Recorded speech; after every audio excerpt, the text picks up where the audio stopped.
Hello everyone, it's Miss Brienne from the Pickerington Public Library Youth Services Department, here to present you with the Pickerington Public Library's first stay-at-home STEAM program of the fall. So what these programs will do is give you some activities to do with materials that you have at your house already. Nothing you need to buy, should be stuff you have around the home. And if you don't know what STEAM stands for, that's science, technology, engineering, art, and math. So again, activities you can do at home to kind of learn some new things, do some experiments, and have some fun. So we're going to start with an activity using wind power. Today, we're going to make some wind-powered machines in our lesson today. So let's talk about what that is. So we're going to talk about wind energy. So you've probably seen windmills before, and the bottom left side, you see more of a traditional windmill.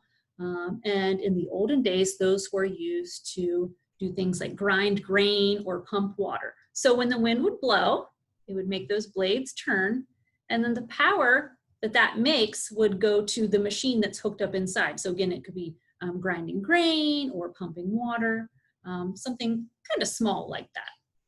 Over here on the right-hand side, you see wind turbines. So these are used to collect a lot of wind and make electricity. So maybe you've been traveling before and you've seen a large field full of these wind turbines. So when the wind blows, it makes those blades kind of spin like a big fan, and that energy is collected and they can turn that into electricity. You're probably more familiar with something like this. How about wind sails?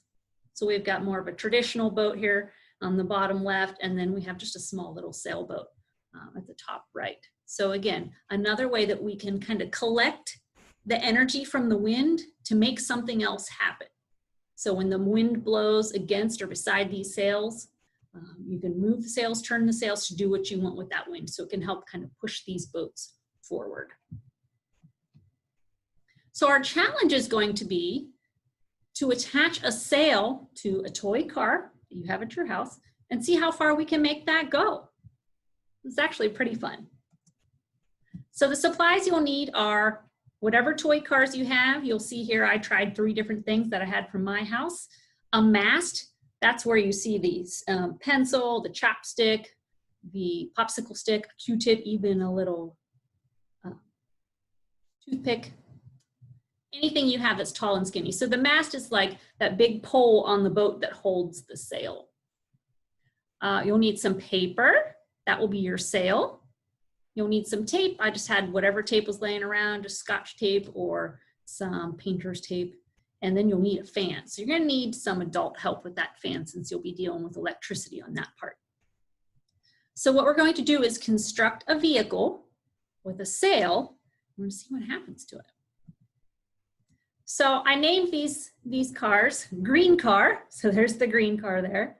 And all I did to make this one was take a piece of white paper. I folded it into a triangle shape. That's the shape I just decided I wanted to try. And I poked holes into the sail so that the pencil could stick right up through it. So you see there's holes in that left-hand picture where the pencil will insert into there. Then I taped it to the back of the vehicle. And that's green car. I thought I'd try some different ones.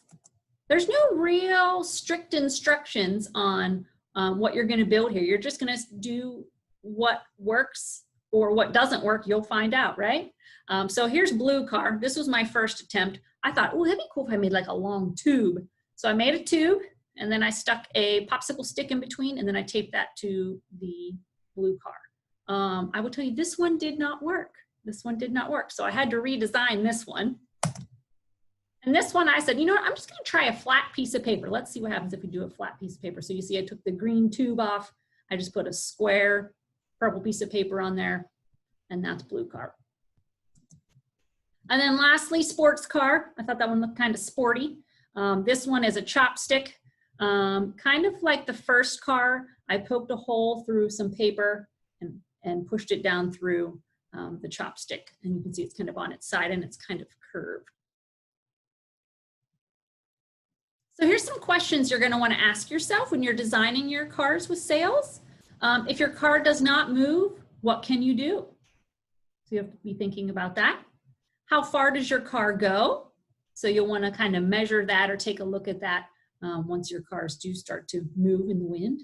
And how could you make it go further?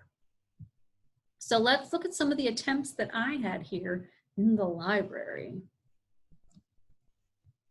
All right, so I tried the little fan first, and it didn't have quite a lot of power, and you'll see that here in just a moment. So here we go, here's a little fan. Here's the green car. And look, oh no, nothing's happening. But if I turn the sail so that it catches that wind, bloop, there he goes. So that one worked. Didn't go too far, but far enough. Let's see, next we're gonna try the blue car. Here's that flat sail. Oh, hit a pothole, but that one worked too, right? And here's sports car. And he did pretty well also. So let's try with a little more power. Let's see what happens if we try with a little more wind power. Oh, here's the big fan.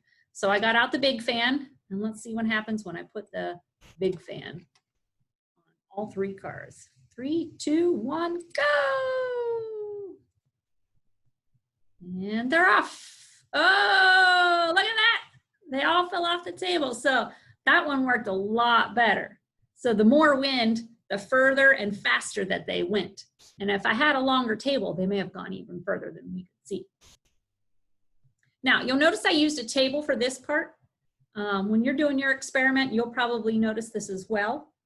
Nice, flat, slick surfaces seem to make the cars go better. The wheels work better on these flat surfaces like this. So if you have like your kitchen floor, maybe even a bathroom floor, you might be able to make your cars go faster on that type of surface. But I did try on carpet as well. So here we are in the picture book section, having a race with our cars. And we'll see what happens on the carpet. So here we go. Here goes the fan, and we're off. Oh, blue truck. Oh, sports car. Oh, green car. Go, go, go, go, go, go, go, go. Oh, he did the best. Green car did the best. So when you're doing this, think about the kind of surface that you're using as well. The carpet, you know, kind of has, think of it like little teeth, and it kind of holds onto the tires on your cars a little bit. So it's a little bit harder to make them go as fast. It's not that slick, smooth surface that maybe you might get on a tabletop or a kitchen floor. So these are the things, these are the notes that I made when I did my wind-powered car. If my car did not move, what can I do? You can adjust the sail to catch the wind a different way. You'll remember in that first video, I kind of tilted the sail so that it would catch the wind in a different direction. I noticed that a curved sail worked better than a flat sail. This guy here, he didn't do so hot. He would just flop right over, right? So he didn't do so great, that flat sail. One little mistake I made, one of my cars wouldn't go because when I taped the sail on it, I covered up the tires. So I'm like, why is it not going? Oh, the tires wouldn't spin because I had accidentally taped them down. So look for things like that too. And maybe try a different sail. My tube that didn't work, this thing, I mean, I couldn't get anything to happen with this tube. So I said, I'll just make a new sail, why not? And that seemed to work for me. How far did my cars go? The smaller car seemed to not go as far. That bigger car, maybe because it was heavier, seemed to be able to catch the wind and then be able to keep going. The smaller cars, it seemed like sometimes the wind would just knock them right over. And how could you make your car go farther? Again, that smooth surface seemed to be best. But if that table would have been longer, man, who knows how long those would have gone. That carpet definitely slowed down the wheels, but it did help when I turned the fan on a higher and higher setting.